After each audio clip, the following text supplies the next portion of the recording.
Ashama harkafuuni assalaamu alaikum wa rahmatullahi wa barakaatu ordoftoota kiyyaa jechuudha. Warreen amantaa biraa immoo akkam nageenyi kiyyaa bakka jirtan maratti simbira hagahu jecha eeyyani dhufneerraa har'ammoo ergaa cimaa tokko isiniif qabadhee dhufeen jira. Warri haaraa dhuftanii seentan subscribe godhachuudhaan maatii keenya ta'a, maatii jaalalaallee ta'a jechuun barbaada. Itiyaan Suudaan egaa akkuma beekamu laayikii tuquun dagatinaa jedhameera. Kaameraan keenya kan guyyaa lama sadi dura jechuudha Dubaayin keessaa waraabbate irratti warra yookaan immoo birrii biyyan galcha jechuudhaan waan adda addaatiin ijoollee keenya saamanii badan jechuudha. Fakkeenyaaf kanneen akka Anwaar jechuudha. Anwaarii jechuudha hiriyoottan isaa qabatee maqaa baay'ee balleeffamaa akka turedha jechuudha. Maaliif yeroo kana jedhu egaa ilmoo ajaan yookaan ilmoo ajaan sareen haadha abbaa maatii hiriyaa obboleettii obboleessa maqaa balleessitii jedhamallee manatti maqaa arrabsiifti jedhama waan akkasii jira mammaaksii akkasii jechuudha. Egaa hiriyoottan isaa kan duraan waliin turan jechuudha Anwaar kana waliin jechuudha. Anwaar kuni gara birrii diinaara jedhamti birriin biyya Dubaay jechuudha. Gara birrii 30 olii sassaabbatee boolla lixeetaa akka taa'aa jiru ragaaleen kaameraa keenyaa fi uummata keenyaa jaallatamtoota jechuudha. Kaameraa keenyaa jechuudha eeruurraa argane ragaa wajjin jechuudha waan beekamuudha. Haa ta'u malee dhiifamaa wajjin wantan dubbachuu barbaade yeroo baay'ee dursa irratti jechuudha hundi keessa wanti isin dhaggeeffachuu qabdanu kaameraan kiyya jechuudha yookaan immoo to'annoo nuti biyya adda addaa keessatti to'annu wanti isin beekuu qabdanu waan cubbuu ta'e irraa bilisa ta'uu qaba jechuudha. Tokko waan cubbuu ta'e tokko kaameraa keenyatti nuun makinaa wantan isin gorfadhu kana wantan kana jedhee fi ani cubbuu ilma namaarra kaa'uudhaaf miti kan hin dalagu asirratti jechuudha. Dhugaa ilma namaa baasuu qofaaf hin dalaga jechuudha. Waan akka falamnaanii miti kan na argu rabbii waan ta'eef waa maal jennaanii miti obboleeyyan koo jechuudha obbolummaa walirraa qabna malee waa tokko walirraa qabnu jechuudha warran fidii asirratti laxxafu kana jechuudha. Malee yookaan waan akka kaffalteef miti yookiin inni waan akka kaffaleef miti jechuudha. Kona anatuyyuu rabbiiraaf ragaadha jechuudha. Obboleeyyan kiyyaa jiratti argamtan hundi keessanuu jechuudha. Itti aansuudhaan kaameraan keenya inni lammaffaan ajaja kana hundi keessanuu tiingi gochuu qabdu jechuudha. Inni lammaffaan waan ragaa hin qabne nuyi hin ga'inaa. Fakkeenyaaf waan ragaa hin qabne yeroo hin jedhu fakkeenyaaf warri birrii akkana godhee deeme warra jettan ragaa wajjin naa fiduu qabdu jechuudha. Ragaa wajjin finnaan obbo Nayimaar Fu'aad hamma maatii jiraan isinii deema wallaahi billaahi. Kara seeraaniitis kara maaliitiin anatti amanaan jedha bara. Waan akka kaffaltaniif miti rabbii fedhetan dhugaa baasa jechuudha. Ammas dhugaa gingilchinee fudhanneerra waan ta'an ibsa sila gara dudduubbaatti isinitti hima waan ta'eef inni sadaffaan waan ragaa hin qabne nu hin ga'inaa. Zalaast an dhugaa irratti garuu isiniifan du'a jechuudha. Hanga isiniif du'uun deemaan jedhe bara. Kaardii birrii 5 wanti naa gootuuf hin jiru an dhugaa duukan deema abshir anaaf dhiisisa. Yaa obboleota koo cubbuu namarra kaa'uun hin ta'u cubbuun bor namarra kaa'ama waan ta'eef jechuudha. Wantan kana isiniin jedhaa jiru waan dhugaa irratti hundaa'e garuu naa fidaa maaluyyuu nan kikkifa jechuudha. Kikkifamee addunyaatti kifakama jechuudha. Kana booddee feesbuukiin kiyya illee egaa feesbuukiin kiyya inni guddaan jechuudha kan isin beektan jechuudha kunoo inni asirratti argitan kun adabamee ture hamma garuu naaf deebi'eera alhamdulillah. Ji'a lama fayyaana adabe jechuudha. Sababa kanaaf nama baay'ee bira gahaa jiru. Nama baay'ee bira gahaa akkan turre jechuudha. Gara sanaan argata uummanni baay'een jechuudha. Amma garuu cimee itti fufee jira. Feesbuukiin sun illee gadhiifamee jira waan ta'eef uummanni hundi nagaa waan kana jechuudha. Tiingoof teengi godhaa jechuudha. Waan ragaa qabuuf waan dhugaa irratti hundaa'e qofa. Warra Paakistaanii wajjin jiraatanu, warra birrii namaa nyaatanii badanu, warra hanga maatii dira isiniif deema waadaa kiyya kun hin jira bara. Warra Baangaalii wajjin jiraatu, warra Suudaanii wajjin jiraatu, warra birriidhaan manatti hojjetamu, warra beergii deemee hojjetamu, waan akkasii gadi nyaanaa yaasaa.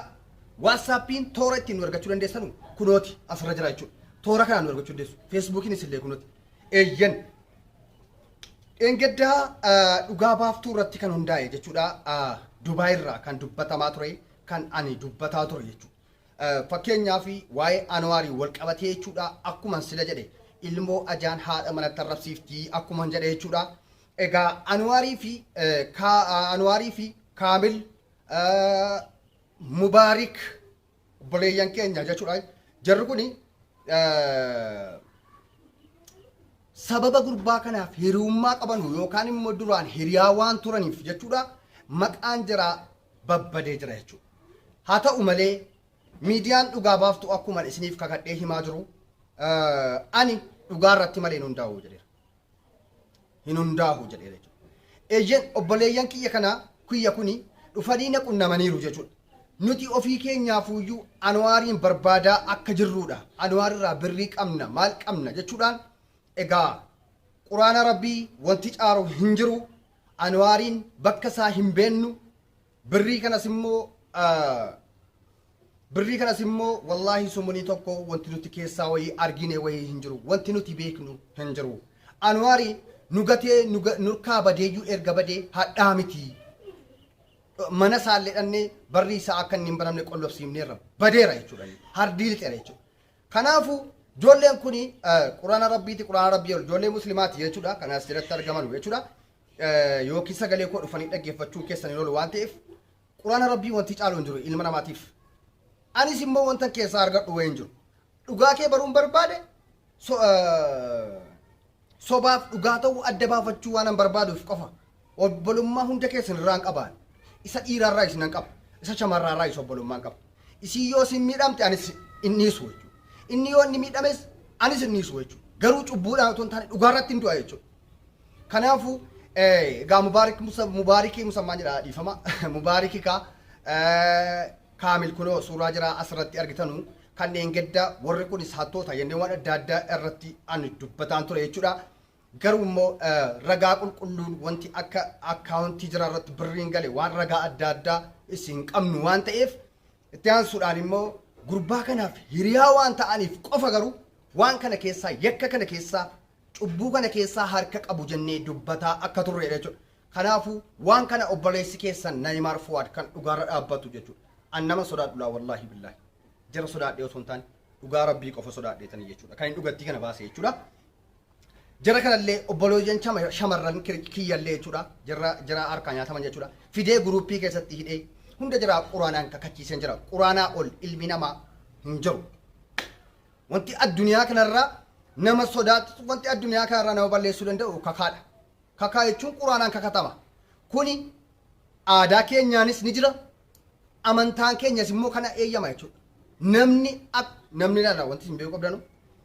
Namni waa xiqqoodhaaf waan adda addaatiif hin kakatu.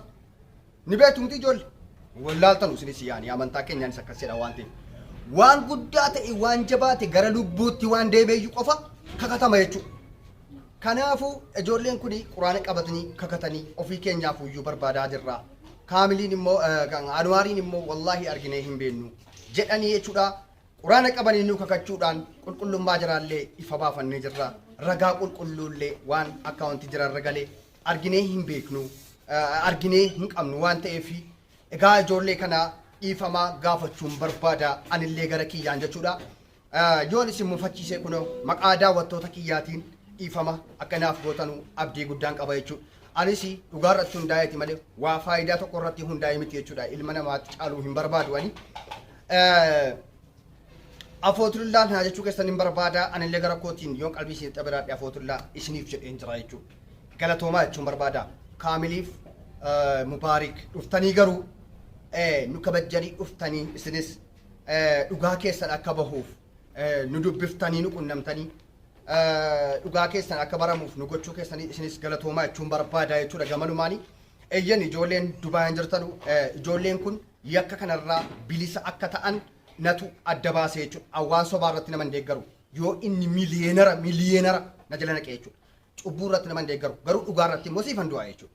Akkuma kana ijoolleen kun lamaan waan kanarraa bilisa akka ta'an hundi keessanuyyuu quba qabaachuu qabdu. Hanga maatii jira qoradhee irra gahee hin jira waan ta'eef ijoolleen kun ijoollee akkasiitii miti garuu gurbaan ajaan kun gurbaan baalageen kun maqaa jira balleessee jira waan ta'eefi ammas taanaan kaayyoon keenya ajaa baasuudha, ajaa buqqisuudha, hattuu buqqisuudha.